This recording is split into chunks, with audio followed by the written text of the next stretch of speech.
trying to beat the sun up. Grinding hard for mine to see a meal before my sun's up. All I'm saying is I'm trying to get my funds up. Gotta stay strapped, case these niggas. Hey everybody, thanks for joining in another episode of Run It Back, where we highlight the area's greats from yesteryear. This episode will be nothing short of that. You know what I'm saying? We're going to talk about one of the area's greats from the 90s, kind of like the early to mid-90s, left their imprint on the city's hardwood floor. You know, dynamic shooter, one of the greatest in the city. You know, he made his imprint known when the gyms were stacked and crowded with people. You know, when the basketball heritage was pretty much at its all-time high, everybody coming out to show out, and everybody wanted to see somebody show out. So, ladies and gentlemen, you know, without further ado, we are blessed this episode with none other than Kennedy great, Mr. Armand Levasseur. How you doing, man? I'm pretty good. How are you? Yes, man, I'm blessed. You know what I'm saying? I'm glad to be blessed with your presence. Thanks for having me. I appreciate it. Yes, indeed. So, Armand, you know, as you know, this is Run It Back. We want to pay homage, you know what I'm saying, to the work you put in on the courts, you know what I'm saying, back in the day, you know what I'm saying? And like we tell everybody, this is a history lesson, you know what I mean? Because a lot of kids today don't know who some of your coaches were back in the day. It could be a janitor at your school. You don't know that he probably was a legend back in the day, you know? So, Correct. You know, we want to hear your side of your story today, you know what I mean? But, you know, I just want to thank you beforehand for the memories that you gave a lot of us in the city when you was on this court. Right. Appreciate it. Work. So, you know, let's just get started, man. How did basketball start with you, or sports itself? How did it start with you? Well, I got to say, growing up, where I first lived on Plaza off of Willow, and I didn't play basketball. I played baseball. Oh, really? Oh, yeah. It was baseball 24/7. Baseball? Yep. The only basketball we did back then was playing basketball with a garbage can on the floor. Yeah. You know, that was it. But then we got to a point where we moved to Cook Street. Okay. And I got over there, and I'm like, nobody here plays baseball. Everybody's playing basketball. So to me, I really had no choice, you know, making friends and things like that. I'm like, I guess I'm going to start playing basketball. Okay. So that's when I really started playing basketball, when I moved over to Cook Street. Cook Street. Now, Yep. now that's that. Now, Cook Street is like the home. That's like the Pro Street. Correct. Right down the street from Pearl Street. Right down the street. I was right smack dab in the middle of Pearl Street and the North End Rec. Oh, right in the middle. Easy walk. That's all basketball history right there. Correct. Now, were you good in baseball? I considered myself good, yes. Okay. I was, you know, in the boys' league and stuff, I was the best player on my team. Okay. You know, so I was able to play any position, you know. I mean, I still play slow pitch softball right now, too. Slow pitch softball? Yeah. Is that what the No, not the wind-up. That's not the wind-up? That's too much. I'm too old for that. But just a, you know, little soft toss. And Okay. But I'm the oldest guy on my team. Yeah. All right. So you can still get around those bases then? Oh, yeah. And I'm the leadoff hitter, so that means I can still hit. Okay. Nice. Yeah. So, okay, you move on Cook Street. Now, as you start to, you know, be more, you know, introduced to the game of basketball, are there any, you know, early friends that you found or that you latched to that was already into the game? Well, that's when, moving over to Cook Street, that's where I met Mike Sanders. Okay. Yep. If you remember Wallace Wiggins. He used to date my sister. So, okay. Well, that's when I was getting into middle school, so they were dating back then. Oh, wow. And, you know, being around him, I was able to get him and Mike. I started playing more and more basketball. So, all right, so how old were you when you moved over that way?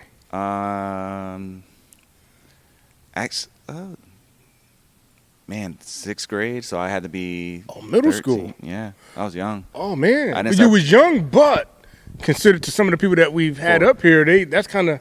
Correct. For the time when starting to play basketball, I started late. Okay. I consider it starting late. So before that, it was all pretty much baseball. All baseball. Wow. Yep. But you had some good, you know, some good ballers to kind of like pick the game from, Mike and Wallace. Oh, yeah. And, you know, playing against them, there was always competition. And I went to Westside. Westside, I mean, sixth grade year, I wouldn't even see the floor with Wallace, Derek Gray, BJ Neely. There's no way I was touching the floor with those guys up there. So, oh man. Oh, so now did you try out for the basketball team? Did you make the? So, 7th grade I did. Okay. I didn't play 6th grade. 6th grade, that's when I started playing in like the North End Rec had a league, so I started playing down there. Okay. So that's when I really got introduced to the game. Nice. And we played at the Q. At the Q. The little Q gym. Yeah. Man. So, all right. So you got 6th, 7th grade. How's your 8th grade squad at Westside? We were actually pretty good. Me, Sean Bazemore. Okay. So we had a decent squad, and we played well. Okay. I mean, I wish Sean would have came to school with me instead of going to Sacred Heart, but it is what it is. You got to do what you got to do. He was a monster on the boards, too. Oh, yes. He was a monster on the board. And he could jump out the gym. Correct. So that's why I was like, if he could have stayed with me, it would have definitely helped us out. Right. So what are some of the things you're doing in the summer, though, in between 6th, 7th, and 8th grade to kind of like help you better with your game? Well, I was still playing a little bit of baseball. Okay. So, because I still played baseball for West Side, and I played summer league baseball. But once I started getting into basketball, I mean, Mike had a hoop in his yard. We'd go play there. In early mornings, we're going up to the Fulton Park. Okay. Getting up some shots. Sometimes I'm by myself. Sometimes I'm with other people. Yeah. But it's like, you're learning and evolving. And Mike showed me Pistol Pete's shooting video, because that's where I got a lot of my form technique from, was Pistol Pete's form video. Get up. I got to write that down. Pistol Pete shooting video. Yeah. So that's where I really learned, talking about my open window and how to hold the ball in your hand and things like that. And then, you sit at home and then perfect it. And, you lay in the bed. I'm trying to shoot the ball up to the ceiling, making sure it doesn't hit the ceiling, working on that touch a little bit. Yep, hitting it in the same spot in the ceiling. Yeah. Yep. It's funny you say that, because, one of the things that I was able to, Mike is a couple years older than me, but, in church, he's like, yo, Wash, man, you got to get you some strength shoes. You get you some strength shoes, you'll be able to dunk. I had a pair. When I turned 16, I got me a pair of strength shoes. Yep. And they did increase the hops. For sure. But Mike had a lot of those tools, you know what I'm saying, that he can, if you was close with him, he'll give it to you. Yep. Do this, do that, and just, the strength shoes and with the video for you. You know what I mean? And these are things that, you can take with you, and that'll carry your game a long way if you know how to, watch the video and pretty much practice. Correct. You know what I mean? Yeah, and then we would be in the streets. You see us running in the streets with stretch shoes on, and sometimes it's late at night while other people are, playing video games or something like that. Yeah. We're just looking for ways to improve. Wow.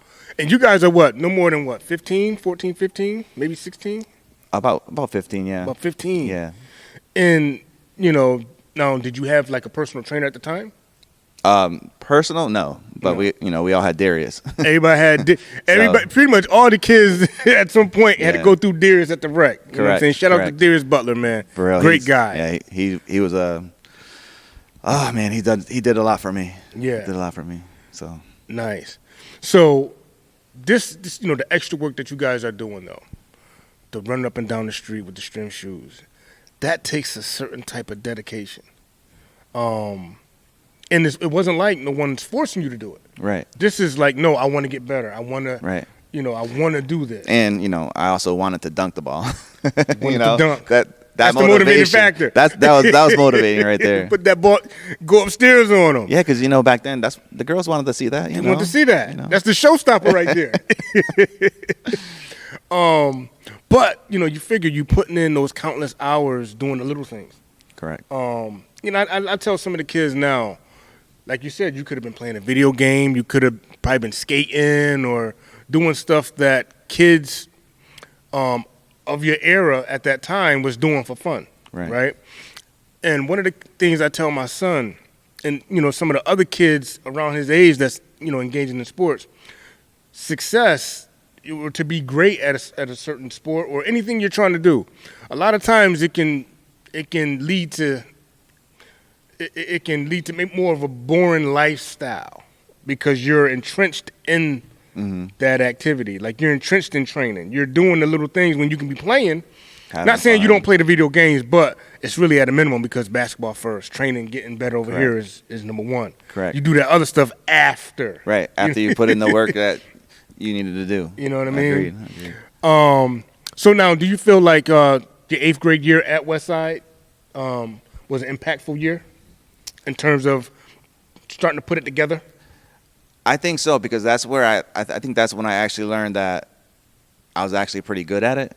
Okay. So I think that's when I was like, all right, so I could really start taking the next steps because, you know, I've seen my development from where I was at 6th grade to where I was in 8th. You know, it was a huge difference. Yeah. You know, like even like going into my freshman year, you know, going into that building, I already had respect from some of the kids that were already on the basketball team there. Gotcha. Because they already knew who I was. They already knew who you was. So you already helped started me out making too. noise. Correct. Okay. Correct. Okay. Correct. Now, if you remember, you know, who was some of your rival, you know, middle school guys that you played against when you was, you know, 8th grade year? I'm always gonna say Devon. Devon. North End, right? Yep. that team was a real good team with Devon. They had Rodney Cunningham. Yep. So yeah, and they were always fierce. Yeah, Fierce, tough team to play and they against. played with aggression All the time. All the time. And they made sure that you knew that they didn't like you. So, I mean, if you didn't, here's the thing, if you weren't used to that, oh, man, you in trouble. Like, if you wasn't used to that type of aggression, correct. Even, like, it could be kind of intimidating. Yep. You know, because they're not smiling at all. Right. And throughout the whole game, it's right. like, it's almost like you feel like they got a personal beef against you. Right. And it feels like that. And it's like, so when you see them outside of school, it's like, you don't even want to talk to them, you know? So, you know, but we all became better friends way after high school. Way after high school, yeah. All right, so now you said, you know, you're going into Kennedy. Yep. Now, was that always the plan, Westside Kennedy, or was you thinking about any other schools? I was kind of thinking about Sacred Heart. Okay. But then my dad was like, yeah, there's no way you're going there. Okay. Because he graduated from there and he didn't like how the he graduated from Sacred Heart? Yeah, he's a old head. So he went to Sacred Heart, but he was just like, that's one school I know you're not going to. So he was like, and I'm making sure that's happening. That's not going to happen. But, yeah, so from there, I pretty much knew I was going to Kennedy. Imagine that, though. Sacred Heart, you, Mike, Bays. Yeah, it would have been fun. Oh, man. It would have been fun. That would have, you know, that would have been, you know, that would have been interesting. Yeah. Yeah. You know, because, I mean, you already used to playing with him. Correct. And he would have passed you the ball, I think. I think he would have gave it to you. I think I had some mutual respect from him. Yeah. He would have gave you the ball. Okay, so you go with, you know, are you going in Kennedy with any expectations? Not really. Your freshman year? I mean, I went in, so as soon as we like had tryouts, I was like, all right, my goal here is to just ball out, show these coaches that you belong. Yeah, exactly. Okay. So I mean, after the first couple of days of tryouts, they already saw me inviting me to come up to JV already because the coaches didn't know who I was. Oh, okay. Because, you know, this is at the tryouts for freshmen. This was at tryouts for freshmen. Come up to JV. Mm-hmm. Okay. So, and then I learned my lesson quick. I don't remember what I did, but I got taken off the JV team. I think after like 2 or 3 games. I don't know. I don't remember what I did, but, you know, I learned from that. Yes. Got back on JV a few games later and kept it moving. Now, who was on your freshman squad? Me, Sean Stanley, Hector Maldonado, Jose Cruz. Okay. So a bunch of my buddies that I grew up with. Yeah. And you know, that kind of kept playing with you too. Correct. You know? All throughout all 4 years. years. Yeah, they kept playing with you. And that's good too, is, you know, you didn't get a lot of people that jumped around. Like once you kind of started your freshman year and you started getting, you know, your team, that's pretty much who you're going to be with. Right. You know? And the thing is, like, they understand you. They understand so you. It wasn't a point where if I scored a lot of points, they were like, oh, no, I got to get mine now. And like, no, he's hot right now. He's hot. Give it to him. Let's get him the ball more. Give it to him. Right. So, right. Wow. But it was all about understanding your role, you know? Yeah. And the thing is understanding your role, the greater good of the team, Yep. Because everybody wanted to have a team that was nice. Correct. Especially around that time. You don't want to be at the bottom of the barrel. So if your team is winning, hey, whoever's hot, keep feeding them. We're going to win this game. Right. And that's the goal. We always had our team goal was that how can we win? Yeah. What can we do to help this team win? And we're going to keep it going. Keep it going. So now how good was your freshman squad?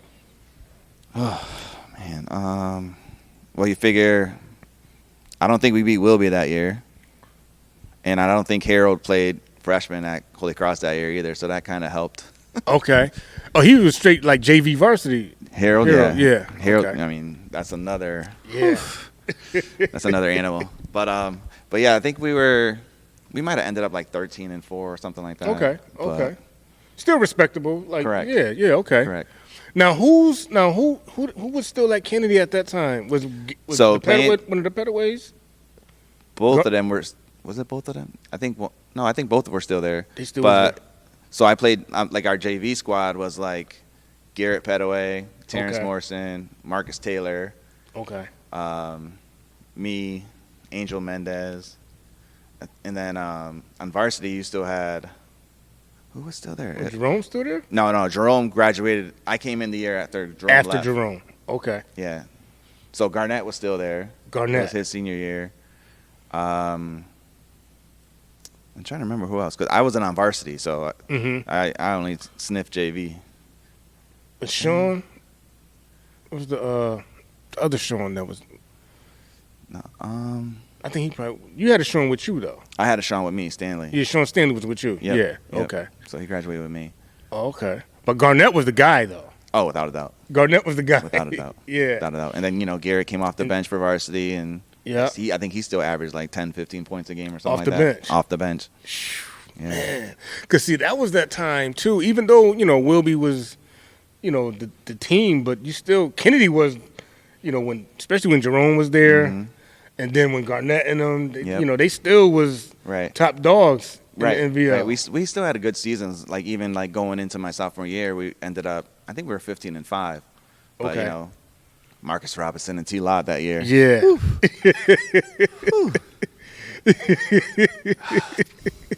I still look at Marcus Robinson differently. Because I remember one game against them, I ended up getting a steal or something, and I'm going for a fast break thinking I got a layup all by myself. Oh, man. And he just pins it right on the backboard. Pins it. Hard. Gym's full of people, let alone full of people. Yeah. And I was like, dang, man, what am I going to do from here? So then it happens again. What you mean? Another steal. Or I think this one got passed up to me. I'm coming, but I see Marcus this time. So I'm like, all right, I'm going to try to reverse it. And I end up hitting the bottom of the rim. But, yeah, Marcus scared me. Well, here's the thing, too, because Marcus, he played with that intensity. Oh, you know what ferocious. I'm saying? Like, yes. I don't know if, Devon, had that, too. Yep. But it just like, daggone, did Marcus pass this down to Devon? Because they both played like they're angry. Yeah. Yep. All the time. All the time. Yep. And kind of like, the position Marcus played, the guard, so he's always was moving around. Yep. And people don't realize like how fast he was, because he was quick. And he'll go upstairs too. Yeah. He'll go upstairs. Fast break, he going upstairs. For sure. Shout out to Mark. Yep. Mark Rod, you did your thing back in the day, man. Yeah. I told him too when he had him up here. So I remember they was playing Crosby. And at the time, I was in the drill and drum court, the Berkeley Knights, and they set it up where we would play at halftime at Crosby. Yep.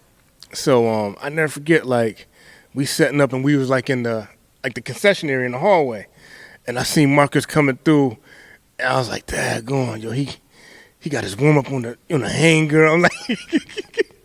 Yo, look at it, like, look at his swag. It's almost like he was glowing coming into the gym, man. Right.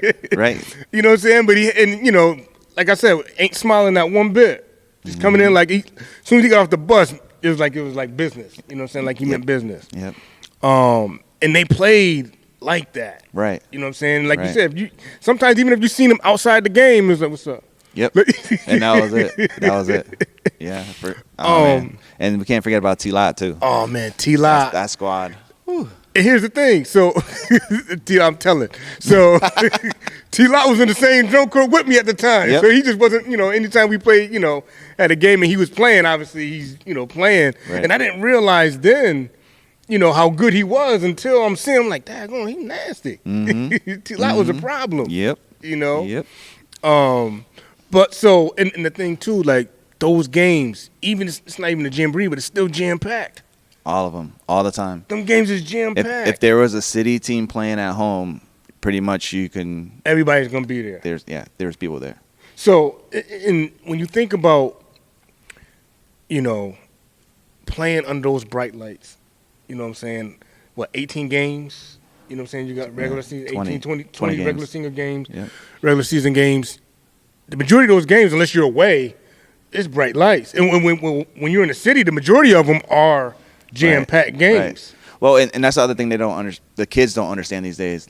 Back then, just about every city school was good every year. Every year. Every year. So when you went to games, you were going to see something. You was going to see something. Yeah. Because you had a top player in the city playing at all times. Exactly. So now your sophomore year, now are you starting varsity, getting a lot of? I was pretty much the sixth man. Sixth man, okay. Yeah, coming off the bench. All right. Now, how are you feeling? Like, are you starting to come into like your game in terms of like shooting, or just sometimes when you're getting in, you don't want to make a mistake. Mm-hmm. Mm-hmm. Well, being that those lights are bright too, right? And playing for tag. Yes. So you got a short string sometimes. Okay. But then he learns to love you.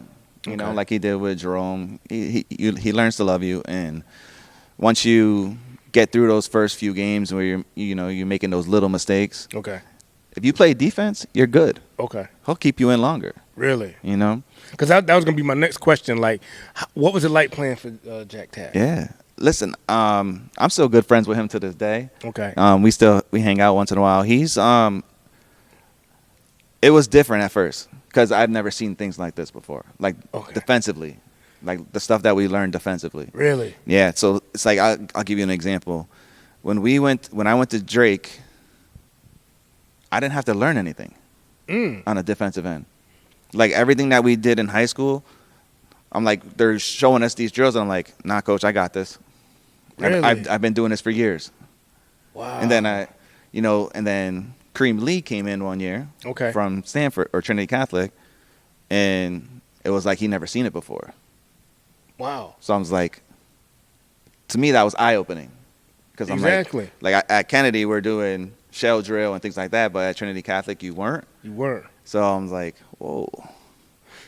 It's funny you say that because a lot of times, from the outside looking in, we know plays is getting ran, right? But it looks like, it can look like they're just kind of like, not going through the motions, but it's just kind of like you're just playing. Right. Until, like you said, you see what you're going through in practice. Defensive drills, knowing your assignment, knowing how to, learning how to stay with your man, knowing how to do different things defensively. Right. I mean, because think about it. There's a lot of guys that can score, right?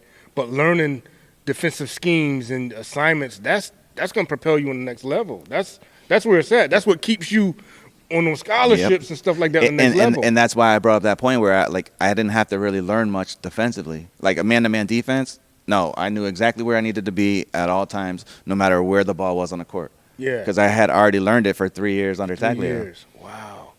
So was he one of those coaches that was the defensive first coach or offensive scheme? And No, he was defensive first. So he learned late in his career that he needed to open up and do more offensive stuff. Okay. Like when Bob Freeman came in, was his assistant coach, I think that's when he started to, Bob just kept getting into his head about, we got to do more stuff offensively. And then that's when he started thinking that way. Okay. But I mean, I had the green light. Yeah. But I got yelled at for some shots, even though he gave me the green light, Yes. So yes, that's good. Okay.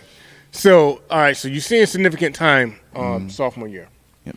Now, what is your preparation like? Well, first of all, how did your season end?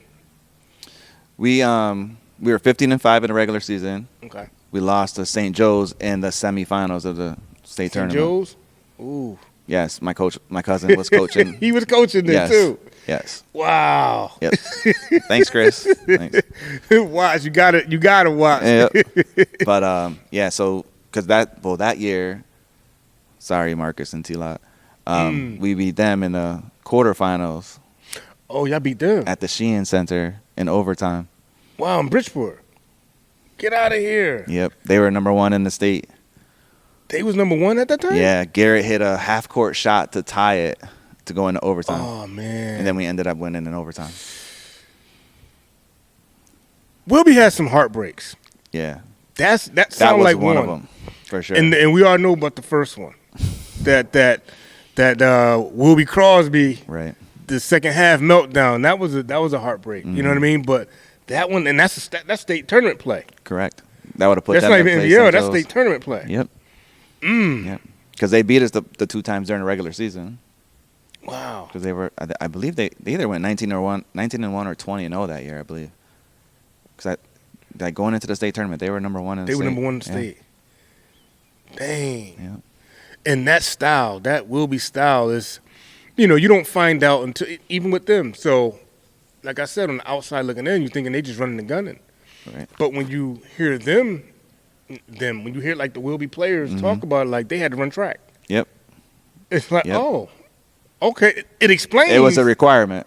Why you're able to kind of like get that ball and go nonstop. Because they're ready. Yep. Fourth quarter, they feel like the first quarter. Exactly. And then when you get to the fourth quarter, you think they're going to be going slower. No, they just get quicker. They get quicker. Because we're definitely getting slower because of the pace they're making us play. Yeah. Not realizing, these guys is running track. Before that, you don't think about it because, you think you see them around, but nah, they running track. Right. And it shows, again, like, when you're watching the game, if you're in the audience, you just think they just running and gunning. But no, these guys, it's a system to that. Right. Right. It's like it's a method to their madness. It's a method to their madness, you know. Okay, so so that's a successful year. Correct. Yep. What are your expectations now? Okay, 6 men, sophomore year. Where you think, okay, now who's leaving from that team that you kind of? All of them. All of them. All of them. I think the only one that out of the starters that didn't leave was B.J. Neely. B.J. was the one that's okay. Yep. All right. Garrett left too? Garrett left. Terrence Morrison, Marcus Taylor, Angel Mendez. Yep. 4 out of the 5 starters left. So now your whole freshman squad. And Marlon. Marlon was a freshman that year. He was a freshman. Yep. Man. Wow. So, what was it like seeing him develop? Man, he was from year to year. He just got better and better. He developed his jump shot because at first it was more so in the paint, taking people to the rack. But then he developed his jump shot coming into junior year. I always credit myself to him though. Okay. Because when I look at his stats, you're welcome, Marlon. Right. His junior year, he averaged 27 points a game. Right. But senior year, he only averaged 22. I was like, oh, so I created a lot for him, even though created a lot. I shot a lot. I like to give myself a little bit of credit there. Yeah. But yeah. Wow. So you was able to see him grow or coming, more or less, because he's behind you, so you see his development coming. Right. And you guys built a nice tandem too, though. Yeah. So and the thing about it too, like my junior year, his sophomore year, we only won 8 regular season games. We were only 8-12.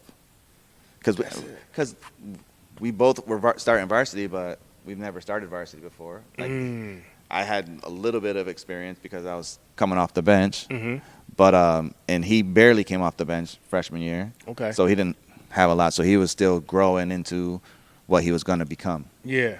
So, but then we get into that 8-12 season. We make the state tournament. Then we became different animals. Okay. Oh, hold on. What happened in that state tournament? Well, I think we went to go play the 6th seed. Blew them out by like 20 something. The 6th seed. The 6th seed in the state tournament. Then we played I think it was the 9th. Wow, because you guys got to be like, if you just creep in, you just Right. You're supposed to get blown out that first game. Correct. And we went up into their gym, blew them out. I think one of the teams was Newtown, and in their paper they called us a bunch of thugs. Get out of here. I'm like, we were some of the nicest kids, but yeah, in their newspaper they called us thugs. They called y'all thugs? We went into their gym and just blew them out of their gym. Wow. Mm-hmm. We were like, are you kidding me? Man, that's crazy. And then the next game we played another high seed, blew them out too. Mm-hmm. Wow. Yep. So me and Marlon were averaging over 50 a game during the state tournament. We were both averaging in the 20s. Like our games elevated when we got to the state tournament. So, okay, what you think that switch was? Do you think it was that part of, like, that time of the year where everything kind of, like, clicked for y'all, or, like, a comfortability thing came in, or? I think it's a little bit of both, but also our coach understanding, let us go. Let y'all go. Let us play. Okay. You know, and then he let us play because we were going to play defense because for playing for tag, you don't got that choice. You have to play defense or you're coming out. Dig. So as long as we did that, he pretty much let us play, we'll do whatever we want offensively. Okay. We still ran his offense. Yeah. But we weren't restricted. Like, oh, no, you got to make 6 passes before you shoot or something. Because he would do that in some games. Oh, really? Mm-hmm. And then, but after that, like, we didn't have those restrictions. We were just able to play offensively. And he probably saw, like, oh, I got something. Mm-hmm. Yep. Y'all doing that in the States? Yep. I got something. And then guess who we ran into the next game? Who y'all run into? Uh-oh. Chris. Oh, man, St. Joe's. Yep. St. Joe's. Oh, man. What y'all do to them? We didn't win. Oh, what they did? Oh, they got y'all again. Yeah. They did not. They beat us by like 2 or 3 points, but it's like they're pressing us, and I'm like, I passed the ball. I'm on the coach's sideline. I passed the ball because they're trapping me. They were like, great job. Now don't let them get it back. I'm like, I'm looking at my cousin like, you better sit down and be quiet. Why are you doing that to me? Right. So, but, yep. Man. And Marlon fouled out that game with like 4 minutes to go. I think that's what hurt us the most. Oh, I think if he doesn't foul out, we should win that game. They'll win that game. And if y'all win that game, the championship? It would have been, no, that was quarters. Quarters? Yep. Okay. So then you got the semis after that? Yeah. Y'all went, wow. Yep. But still, to even go that deep, being at 8 games. Correct. Wow. Correct. We it was made some almost noise. a Cinderella story. Right. Really? Right. And I mean, a lot of it had to do with the way we play defense. Okay. You know, a lot of people don't like playing against that kind of defense because we played a very good team-oriented defense. You know, we understood our roles. We got to our spots. We didn't give up easy layups. Mm-hmm. So you had to make your jump shots if you want to be successful against us. Right. Wow. So now that's your junior year. Yep. So the preparation. Now you only won 8 games, really, in the regular season. Y'all snuck out 2 games in the States. That's huge. You know what I mean? And it's good for our confidence. And that's what I was about to say. You still, even though you lose the last game, but you still went out on a high. Right. Because you weren't even supposed to be that far. Correct. You know what I mean? It's interesting that, I wonder what was the other city teams, how far did they go that year? That was my junior year. Nobody won, right? I don't even know. I would have to look. I would have to check that NVL book that's written. I know it's in there. Okay. But yeah, I don't know if anybody won it the 94. Wait, is that the year Holy Cross won? They won 95. 95. Here, okay. Edmund was a sophomore. Yeah, got you. Okay. Yep. All right, so now, but your junior year, you're taking, more of a scoring load, obviously, from your sophomore year. Yep. So obviously the mindset now is, all right, this is my senior year. Right. You got the green light, had the green light. Yep. Right. What's the focus at this point? I mean, in terms of preparation. Right. Well, you figure the summer, Okay. it was all about camps. You know, Hoop Mountain, Eastern. Eastern was a big one too. Eastern was a big one, yeah. Yes. So you get to play against great competition there, and it's all about that preparation work. And I think that's when AAU basketball was really starting to become bigger and bigger. Yeah. So, because there was it that summer? No, I think it's the next summer I had it. Was probably my best summer ever. Was it that summer? I'm trying to remember. If it was that summer, I was for Hoop Mountain Week 2. I was the number 1 player there. Then I went over to Eastern and made top 40 there. You know, so really put myself in a good position. Yeah, definitely. Definitely. So now you have your senior year, you got pretty much your whole squad coming back. Yeah, we lost BJ Neely, Steve Philly. BJ, okay. So, but yeah, everybody else. BJ was the point guard, right? No, he played small forward. Small forward? Yeah. Did he? Yeah. Okay. But you got Hector. Hector. And I think, so now coming into senior year, Jamel Roundtree was a freshman. And he was getting some burn with you guys? And Ricky Curtis. Ricky. Yeah, they were. Ricky had some handles, too. Both of them had handles. Yeah, they were freshmen, but they were still getting a little bit of a burn with us. Okay. Wow. And, you know, Hector had some handles, too. He was fast, man. Yes, he was. He was fast. I'm like, man. So the confidence got to be, like, out the roof with you guys. Yeah, and, you know, and we knew the other city teams were still going to be pretty good because, you know, Holy Cross with Harold and Edmond. The only city team that was down, well, actually, no, Sacred Heart was down because they just lost Mike. Crosby was kind of down. Crosby was down. They only had Jay Johnson. Yep. But then Wilby still had us. Well, Wilby was still loaded with Devon and his squad. So, yeah. So it's still exciting, must-see basketball, though.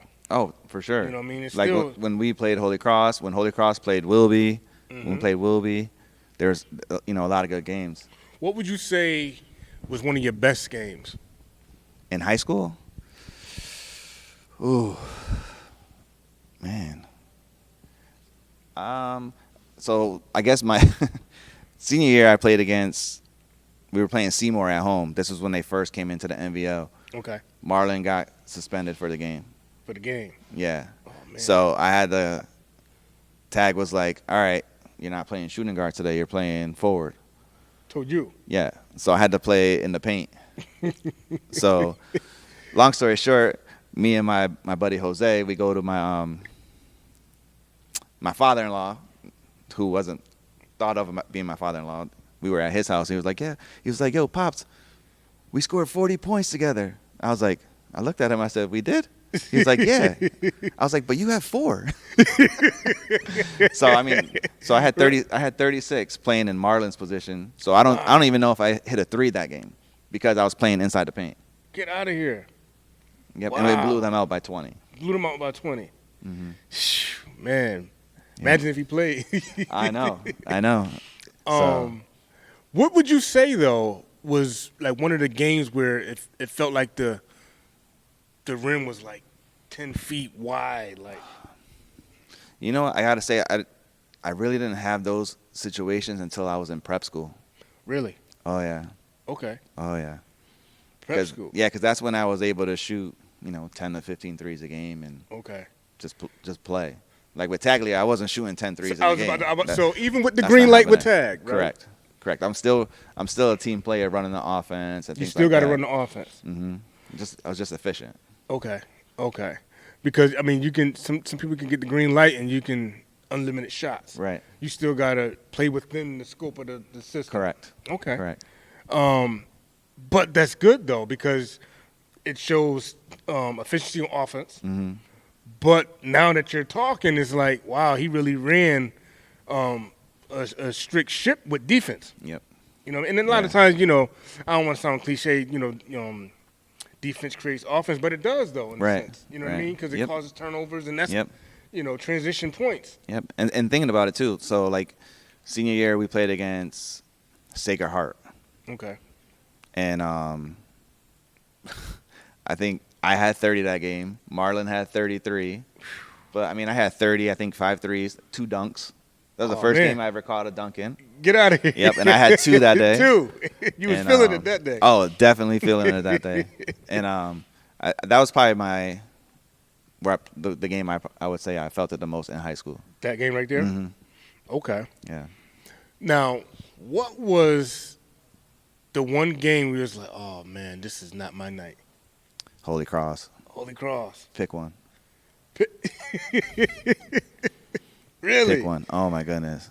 Oh, man. Listen, playing against Edmond and not playing against height your whole career, it's such a huge adjustment. Yes. And Yes.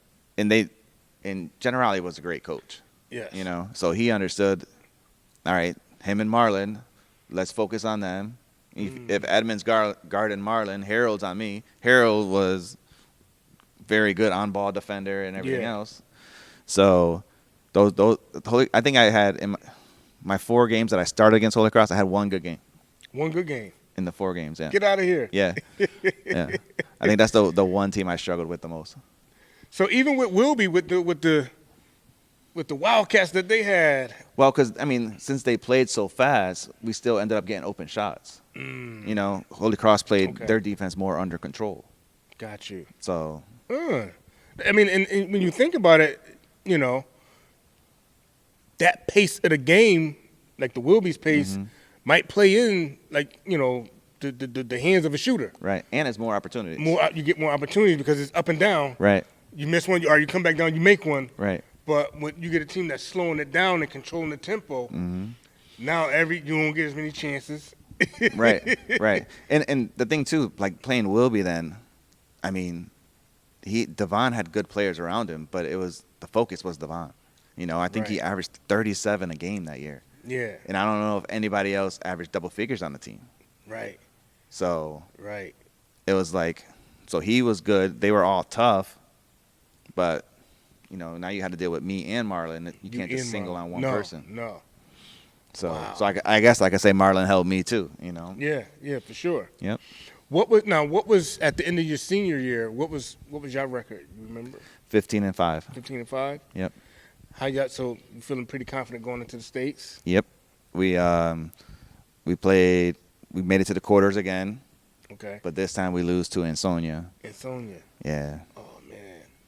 They were 6'7", 6'6", 6'5", 6'4". Oh, you had some mountains. Yes. Yes. They won the state championship that year. Yeah, okay. They won the state championship. Wow. So I mean, the fact that they won, that's, you know what I mean? You went up against the best team. Well, and that was a good year for the NVL too, because Ansonia won the state championship, Holy Cross won the state championship. So that's two right. NVL They was in schools. the NVL, Ansonia. So how many times did you have to face them in the regular season? Once. We played them first game of the year. How you guys? Oh, we beat them. Yeah, beat them. The first game of the year, we got lucky.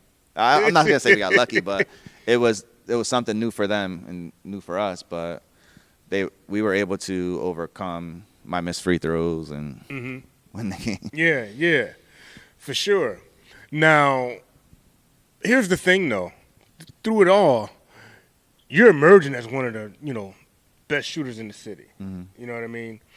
And you're saying that you're still in the system. Yeah, you got the green light, but it's still controlled too. Correct. You know, so you're shooting with a high level of efficiency. You know what I mean? Do you recall the most threes you made in the game? I believe it was 6 for regular high school. Yeah. Wow. Yeah, but like I said, prep school's another level. Another level. Yeah. But, you know, you still have the ability. You can still drive by people. You know what I mean? Oh, you yeah. still have other things in the toolbox. And I remember I was watching I forgot where I saw the tape, but I was like driving through the hole, missing dunks. I was trying to dunk it. I wasn't getting it, but it was a try. Yeah. But yeah, it wasn't just that was one thing that I was watching myself, because our Holy Cross game is on YouTube, and I was watching and I was like, wow, I wasn't just shooting 3-pointers. No. In my head, I thought I was. Yeah. But like looking back, watching myself play, I'm like, oh, I wasn't just shooting threes. I was Right. going to the basket Yeah. and doing other things. I was like, oh, I'm proud of myself. Yeah, I mean, even, you know, when you say 6, you know, 6 is a lot, you know what I'm saying? But to have the skills that you was pretty much all over the floor. Right. You know what I mean? Right. I think the thing with me was more of not how many I made in a game, but how consistently I made 3 or 4 in a game. Okay. You know? Okay. So, because like I said, I wasn't taking 10 threes a game. So, you know, I made the most of my opportunities. Got you. Now, let me ask you this. Being that you was a shooter, right? Was you a shooter with a conscience? Meaning, if you missed 2, you're like, nah, I ain't going to shoot no more threes. I'm just going to go to the hole. Or Like, did you think about it like that, or Never. you just let it kind of like come? Never. There's no such thing. Okay. I'm making the next one. Making the next one. Okay. Yep. Like Wow. even when I worked out in drills, like the whole focus was never miss 3 in a row. Never missed 3 in a row. Yep. Wow. Yep. So, and I try to stay with that confidence, and I'm gonna shoot no matter what. Got If you. I'm open, I'm shooting it. Wow. Even okay. if I had a college basketball game, I went 0 for 10. Mm-hmm. I shot number 11. I made it. You did. Hey, So- you made it. Yeah, exactly. Exactly. I So, mean, because sometimes you can a shooter could get in one of those funks where you miss 3 or 4 and then you're gone. yeah. Mind out the game. Yeah. You know what I mean? And it's what would you tell someone? Like, say if you coaching someone, one of your players he can shoot. Maybe he is a sharpshooter, and he's not having it tonight. Mm-hmm. Do you do like Pat Riley and tell him to keep shooting, and then you mess around and lose the game? No, well, I Or, talked to like, him. how do you motivate him? Well- Or like, what would you say? There's other aspects to your game. Okay. So use them.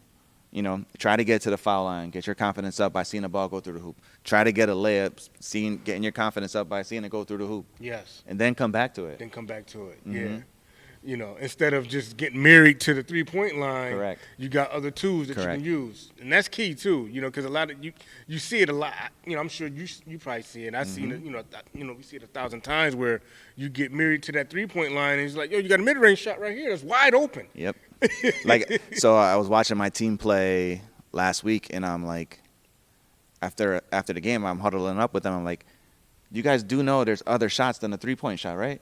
Because 75% of our shots were from 3. From 3. I'm like, what are you guys doing? Right. And most of you aren't good shooters.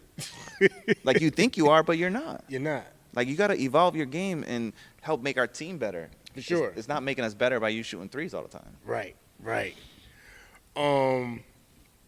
So you pretty much, your high school career is coming to an end, right? Mm-hmm. As it's coming to an end, though, are you highly touted? Are you there's certain schools that you're looking at that you got your eye on, got the eye on you?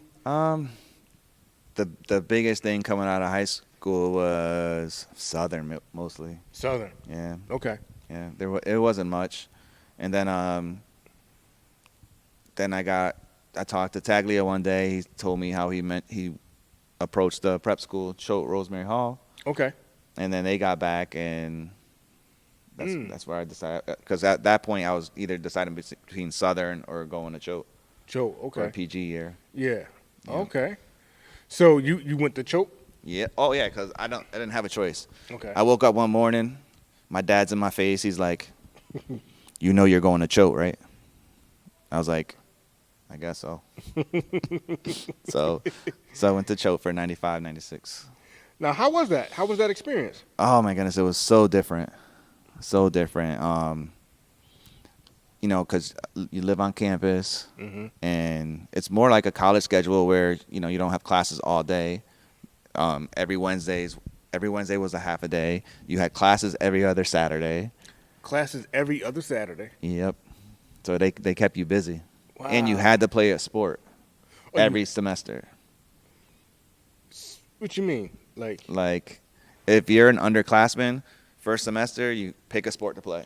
You have to play something. You have to play something. Yes. Wow. There's no choice. Okay. I mean, I was lucky since I was a senior. I was able to do like weightlifting first semester, basketball second semester, and third semester I didn't have to play a sport because seniors they had to do 2 out of 3. Okay. Wow, you have to do something. So Mm-hmm. you ain't just up there. Nah, ain't no chilling. Nope. And it was study hours every night from 7 to 8:30 in your rooms. Wow. So that was a pretty good experience for you. Oh yeah. How did it do, like, with your development of your game? I think I took huge strides that year. Okay. I had a good summer again with different camps and things like that. But then once basketball got into it, it was like my coach was like, do whatever you want. Like, he literally was like, just do whatever you want. Wow. Like, he gave me so much confidence in my game that I had 3 games where I made 10 threes. 3 games where you had 10 threes. Where I made 10 threes, yep. Yep. In one of the games, I was 10 for 12. Wow. Yeah. I had 40 points that game. 10 for 12? From 3. Talk about the rim being 10 feet. Right. And the thing about it is, it's not like, people like talking about Steph Curry, about the deep shots and stuff. I was doing that too. Not as crazy. Not off balance like him. Okay. But I was, taking the deep shots and stuff like that. Deep shots. Yeah. I tell people, before Steph Curry, the first person I seen take a couple steps over half court and launch it. Mike. Yep. I wasn't doing that. Yeah. He had to be everybody's first person to see that. Yep. Like, yo, wait, for you sure. can do that? For sure. And it was consistent too. Like we had to make sure, like when we played him, you had to start guarding him over half court. Over half court. Mm-hmm. Because he'd take 2 shots and launch it. Yep. And he'd bang some on you too. Yep. So, but one of the games was against Cheshire Academy. Okay. They had 5 Division I players on their team. Cheshire Academy. Wow. Ronell Blizzard was there. Liz was there. Yep. He went on to go to UMass after. Yep. Ricardo Greer, who went to Pitt. Okay. They had a 7-footer, Justin, who went to Washington. Donovan Stewart, who went to UNLV. Okay. And then another kid that went to Richmond. I had 43 points with 10 minutes to go in the game. Is that one of the games you hit 10 threes? Mm-hmm. And I scored 2 points the rest of the game. 2 points the rest of the game? Uh-huh. Yep. So, because the Stewart kid was guarding me most of the game, but then the last 10 minutes, Ricardo Greer decided to guard me. Oh, man. New York kid out of the Gauchos and stuff. He was Yes. like, he just came up to me, got into my face. He was like, "You're going to be the rest of the game." Get out of here. Yep. And I pretty much was. I struggled to score. He was making sure I wasn't touching the basketball. Really? Pushing, shoving, Playing all that stuff. And physical. because we were winning too. And they were like, okay. I'm talking to Ronell before the game, and Ronell was like, "Yeah, we're coming in here. We're gonna blow both games out by 40." I'm like, "All right, bro, all right." And then, so they even did this where they didn't even start the Division I kids because they thought they were just gonna come in and blow us out. And then I just started torching them. So then they had to put them in. So they had to put them in. Then they had to leave them in longer than they expected. Wow. Yeah. And then those last 10 minutes. Did y'all win that game? No. Nope. Wow. No. So from Choke, what's your plan while you're in Choke? So what are you thinking? I was thinking UNC Greensboro, Okay. Jacksonville State. And Drake came on a little bit later. Oh, really? Yeah. Oh, okay. Yeah. So, because my high school coach, my prep school coach, he actually, the Drake coach just got the job. Okay. So he actually reached out to him because he had just got the Drake job, and it was like they were high school rivals, I guess. Gotcha. So he ended up sending them some videos. They liked what they saw. They flew me out. They're like, "We want you to come." Okay. I was like, "Word, I'm there." Wow. And that was like a late addition too. Mm-hmm. Yep. So how was your experience? Well, what was your expectations going there? Going to Drake, oh man, I didn't know what to expect. Being at Choate for a year, it gave me a little glimpse of college life. Yep. Living on campus and not having to wake up early to go to early class and things like that. But I felt ready. Okay. But I was like, after the first 2 months, I was like, I gotta come home. I gotta come home. And I did. So we had a long weekend. So I came home for the long weekend. Okay. And then I went back, and I was like, then I was straight. I was good. Okay. I had to get that out of my system. Yeah, you had to get that out your system now. Yeah. You was homesick for a second. Yes. Yeah. Yep. And then, what else? The other thing that helped was, my sister drove out. Okay. Her and her boyfriend drove out, early in the basketball season. Yeah. Because, Yeah, you out there. I'm a family person. Okay. I like being around my family, so. Nice. Now, are you seeing a lot of, what's the talent? What type of talent are you surrounded by? We had a good senior on our team. Okay. And another decent junior. The rest were to me, they were just okay. Okay. But at still being a freshman, I had to find my way to fit in. And find your way. Because these are guys that's already been around. Correct. You know what I mean? And don't know much of anything about my game. Gotcha. So you start working out, you start playing, and you start letting them. You make your mark. Yeah, you make your mark. So do your early defensive knowledge and schemes and stuff like that, do that show up at that level too? Without a doubt. Okay. I didn't have much to learn. Walking in when they're doing shell drill and things like that, I was like, I thought I was gonna learn something new. Yeah. And there wasn't anything they showed me new defensively that I didn't already learn from tag. So you fit right on in. Right in. Wow. Yep. And I think that also gave the coaches more confidence because, like, the only game I didn't play my freshman year was the first game of the season. Really? Yeah. He pulled me to go put me in, and then he was like, "Go sit down." I was like, "Oh man!" And that would have been against Chauncey Billups. That was his senior year against Colorado. Man. Yep. But I didn't get in that game. You didn't get in that game? Nope. But that was the only game I didn't play my freshman year. Okay. So now, how would you say the remainder of that season went for you? Well, we were terrible. We won 2 games the whole season. Okay. But for me, I got to a point where I started 8 games. You started 8? Yeah. So I earned my way up there, and by the end of the season, I was playing over 20 minutes a game. Okay.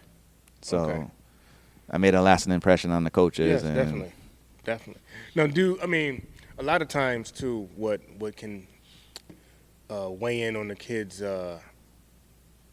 confidence sometimes, or even development, is when you go to a system, and then like coaches, get new jobs and stuff like that, and gotta leave. And did you ever have to deal with any of that at that level? No, I had the same coach all 4 years. Oh man, so yeah. you made out. Yeah. But here's the kicker: freshman year. Okay. Guess what position I played? Oh man, they didn't throw you down in the box. No. I was running the point. Oh, they had you the point? I was running point guard. Wow. Yep. Well, so in high school you never ran the point. No, he wouldn't let me.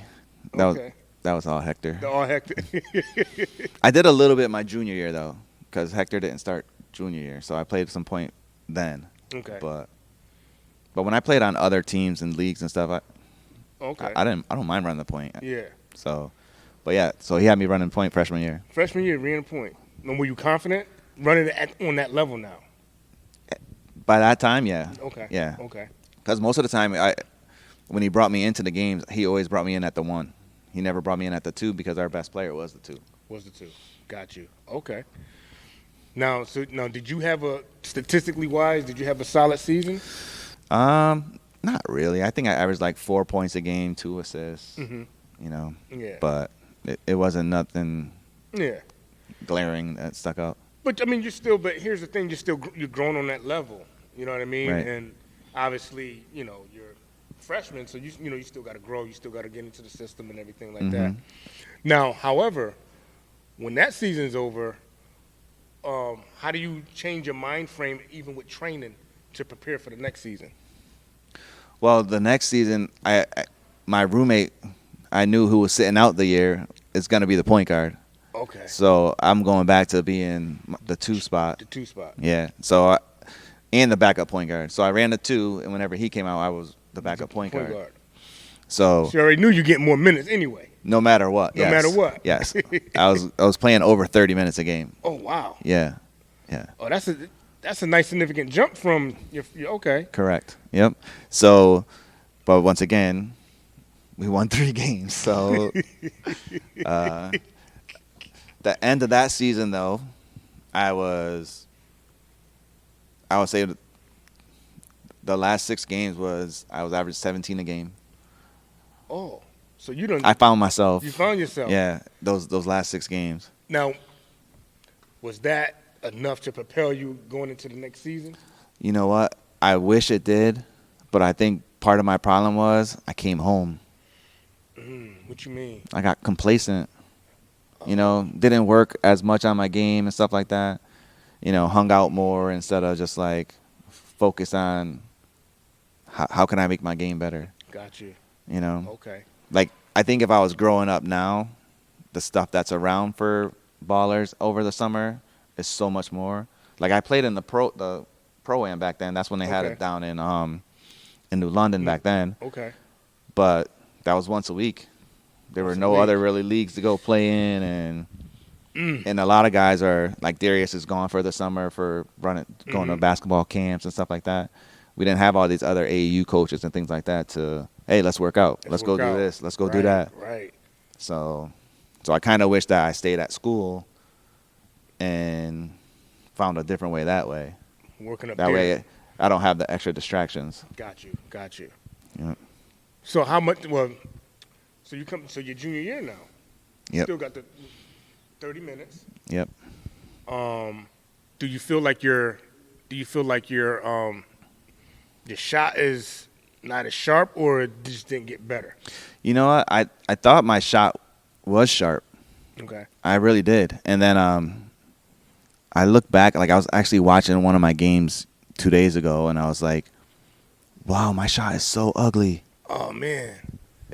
I was like, now I understood. It was so crazy because one year I came home for Christmas, and Garrett was like, Petaway, what's wrong with your shot? Why are you shooting like that? I'm like, huh? What are you talking about? He's like, your shot is busted right now. And I was like, how does he notice that? But the coaches that I've been playing for don't even see that. They don't see it. Yeah, but he's seen me since freshman year or whatever. Right. But he was like, yeah, your shot is off. And then I watched the video and I'm like, wow. It was off. Wow. Yeah. The sad part is like I think I became such a better shooter after college. After college. After college. Wow. I think I really found my stroke after college. Okay. Which was pretty sad for me. What? I mean, would it helped you along the way though? So it didn't abandon you now. Yeah. Well, but I think it could have put me in a different situation. Okay. At least to go overseas or something like that because like my sophomore year I shot 40% from 3. Sophomore year? Yeah, which was good. But junior year I think I shot 36% from 3, so it went down. Okay. But that was shooting the way that I was shooting. Not. What do you think caused your shot to change though? I don't know. I really don't. It's like I could see it in my form, the way it was like coming off of my hand and everything. The way it was more being pushed instead of shot. So, Gotcha. But then it would just for some reason it just stuck. Just stuck. Wow. Yeah. Now your senior year, how was that? Not so well. Not so well. Yeah. I started the year because they brought in some more players, but then the coaches also knew I could score. So they basically were like, all right, we're going to bring you off the bench because we want some offense coming off the bench. Gotcha. So it was a rough year because the things I noticed, they don't notice. Like they had this one kid who got worse as the year went out, shooting percentage and everything, and I always got better. Gotcha. No matter what. So at the end of the season, by my senior year, I was like barely playing. Oh. And I'm like, so what is going on here? Like, I was like, how do you guys not see in the last 3 years how I've gotten better throughout the year and they've gotten worse? So it sucked the way the season ended and stuff, but I mean, here's the thing. You had opportunity. You played. Got a free education. Like you said, maybe if you would have found that rhythm earlier, you know what I mean, it probably would have opened up another door. But I tell some of the kids too, making it is not always going to the league. Right. If you can get a free education. Right. You know what I'm saying? Let your skills pay for your schooling. That's like the win. You know what I mean? Especially if you get a degree and you can do a career. Correct. After that. Now, you're going to do that career till you're going to be in that career longer than you played ball. Correct. Exactly. Exactly. Like now I'm in my 24th year of teaching. 24th year of teaching. So off of a free education I got for playing basketball. Wow. So you can't beat that. Not at all. You actually won. Like, right. You know what I mean? And then with the coaching, it gives me the opportunity to give back, things that I've learned. And definitely. So. Now, what would you say, like in terms of prepping kids to exceed on the next level? Man. Or actually, not even to exceed yet, to even get to the next level? What are some of the little intangibles that a high schooler need to kind of like hone in now? I think one thing they got to understand is now, if you're not lifting weights in high school, you're already behind. You're already behind. Because Texas, Florida. That's all they do. California. That's all they do. They live in that weight room. Yep. I don't care what sport you play. Exactly. And like, so nowadays when you go to these schools, you're like looking at like, how is that kid so big? Yeah. Because they've been doing it since freshman year in high school. They've been doing it. Their body's developed and. Yep. Wow. And then now especially now with the games being so much quicker, you know, a lot of kids are taller, faster, stronger now. Yeah. And if you're not matching that, you don't look as good as the rest of the people that are out there. For sure. Do you think it's important let me ask you this. At what stage do you think it's important for an athlete to start knowing how to watch film? Ooh. That's a good question because I wish I watched more film when I was younger because I didn't even watch it in college. Like, I watch more now, you know, obviously for coaching and stuff. But I think if they could watch themselves, I think even if it's starting sophomore year. Sophomore year? You know, watch themselves, especially these Waterbury kids. I'm like, you have YouTube videos. Watch yourself play. Take notes. Like, what did you miss?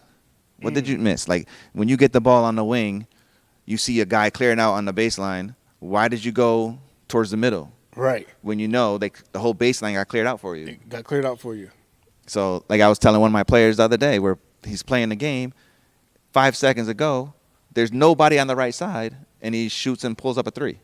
Like, there was nobody there around 15 feet. Nobody. Get that quick step, go by him, and you have a layup. You got a layup.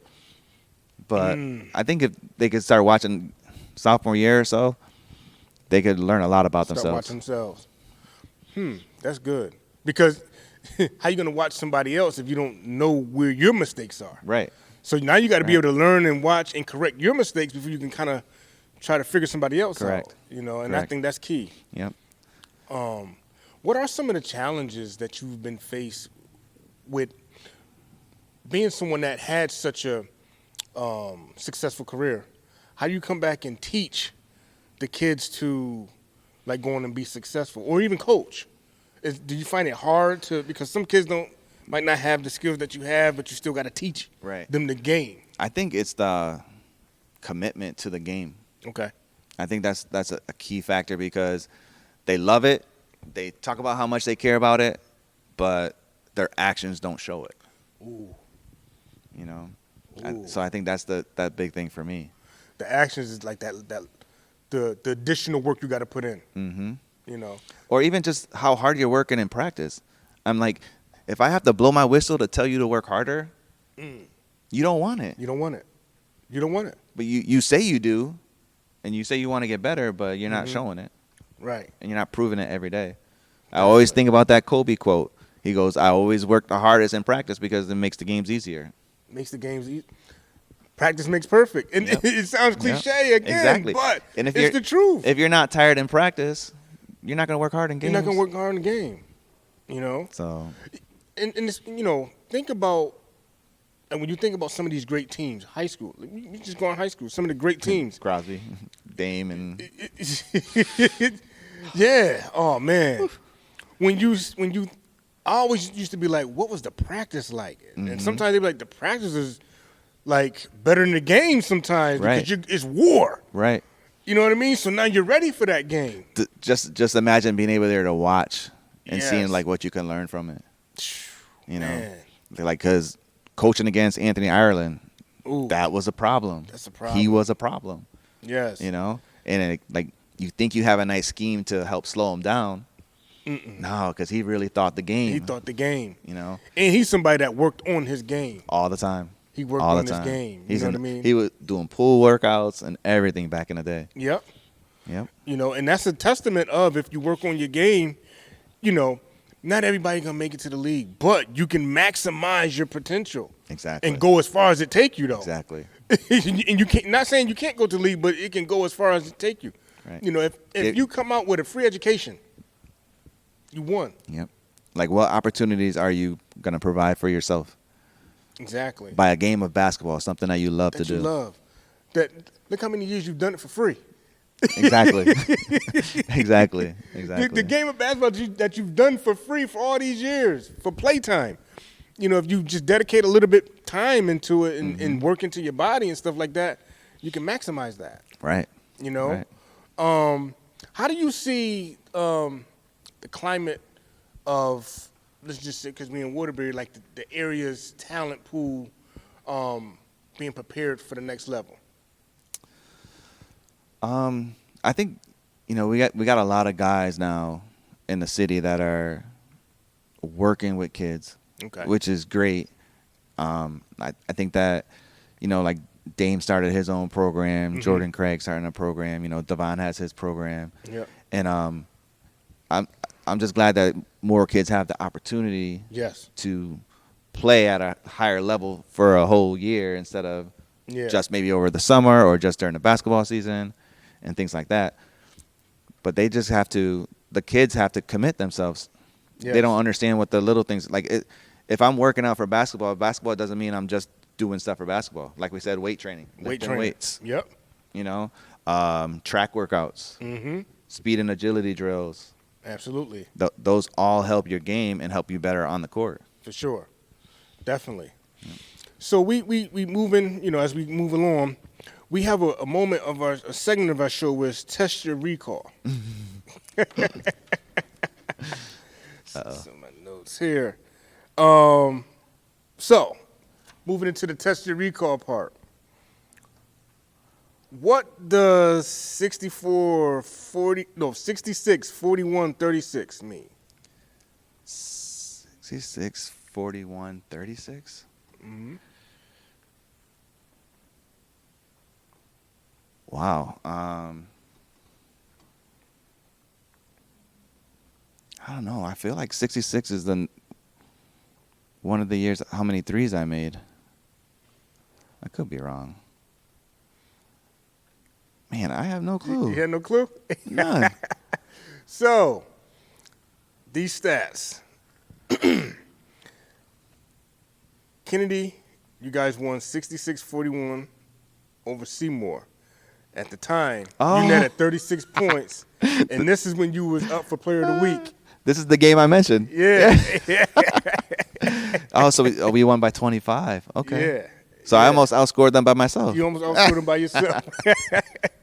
That's what I was like, oh man, he caught hot. He caught fire that game. Yeah. So I mean, now as we've had a lot of coaches sitting here, and you're a coach yourself. What message can we give the parents of today? Because we have a lot more parents that's kind of like behind their kids now. Mm-hmm. Is there any information that we can give the parents to help their kid along the way, or messages that they need to hear? I would have to say the biggest thing that I've seen with my kids is that your kids are making a commitment, so that commitment also goes to you. Okay. Because I have so many kids still that miss practices because, my parents got to do this, my parents got to do that, or my parents are taking me away for Christmas break. Okay. But your child made a commitment to our team. And they stand on that. Yeah. And like this year, if somebody misses Christmas break, you're missing. I have 4 games over Christmas break this year. So you're missing a quarter of the season, 20% of the season. Right. Wow. So I think it's more so just about commitment. Commitment. Yeah. Okay. And understand that we as coaches, our job is we're trying to do our best with what we have and how much your kid comes to practice. So if your kid's not playing as much or is not getting as what you expect, then they need to put in that extra effort in getting them there. Yep. And even or showing on the JV level that show the coach that you're getting better. Right. Earn those minutes. Yes. Work harder. Play smarter. Definitely. So wow, man. Hey, Armand, man, it was great sitting down chopping it up with you, man. For me, when I'm going back and I'm looking through the archives, I'm reading the games. A lot of the games that you was talking about, I done read through them. Some of them I was even there. So it's like, man, I remember when he had them 6'3s, like Yeah. and even like watching you playing with the Pearl Street when they used to play at Kennedy sometime and Yep. at Montauk Park. Yep. It was just for us guys that's of a certain age, I'm gonna say, seeing you put the work in on the court, getting busy. But like you said, you wasn't just around the 3-point line. Everybody know you could shoot. Right. You was a sharp shooter, but you could take somebody off the dribble. You can, go to the hole. You can do all these other intangibles of the game. Right. That's, we can't take for granted. You know what I mean? And, I'm thankful to, have you ever reference to, you had to see Armand back in the day, He was, you know what I'm saying? And then, You don't believe it? Look it up. Like, right. You know what I'm saying? Read the game, because back then they told the story of the game. Yep. Exactly. So read the game. But I thank you for sitting down and what I'm saying, and what you gave the listeners, the kids. Come on, study your craft. You know what I'm saying? The parents, the coaches, friends. We can't go out there for you. You have to be the one to put the work in. We can tell you what to do, but you still got to go out there and do it. Right. So for the kids, what I'm saying, you've heard it from a legend, a Waterbury legend at that. Work on your game. Work on not just shooting them shots, but push-ups, running, agility. You know what I'm saying? Get in that weight room. Eat right. A lot of us eat junk food. Eat right. You know what I'm saying? Health is wealth. Eat right. You know what I'm saying? Take care of your bodies. You'll be surprised how far it takes you. You know what I'm saying? And to the parents, you got to be committed. I know a lot of you guys are doing a great job, but, when your kids, commit to a sport, get them there. Make sure they follow the commitment. Right. You know what I mean? Right. And it shows them responsibility as the kid. Like, I can't just quit, or I can't just go over here. I committed to this. Exactly. Exactly. But man, I thank you, man. Appreciate it. Thanks for tuning in, chopping it up, giving our listeners some gems. Not a problem. And I'm Eric Lewan from Run It Back. But before we close out, we gotta give you a token of our appreciation. So we want to bless you with a jersey. Okay. Oh, nice. Yes, man. That's a Waterbury legend right there.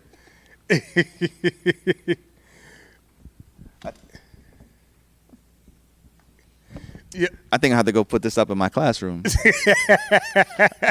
So that's one thing I started. I started putting jerseys up in my classroom. Oh, really? Yeah. Okay. Just give the kids something to talk about. Nah, of for course, sure. I started off with my college one. I gotta add this to it too. Yeah, for sure, man. But listen, man, thank you, man. Appreciate it. It was a pleasure, man, and great. Good luck this year. You know what I'm saying? I hope your team do what they need to do.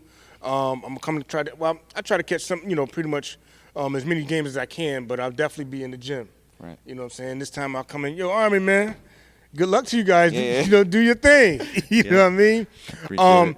If anyone wanted to tag you, do you have any social media tags? I just usually use my ALL003 at yahoo.com for Twitter. Okay. For Instagram, I'm Vass14. Vass14. Yep. All right. Hey, y'all all got it, man. Listen, if y'all tuning in, thanks for tuning in. And, again, it's Run It Back. I'm Eric Lewan, signing out.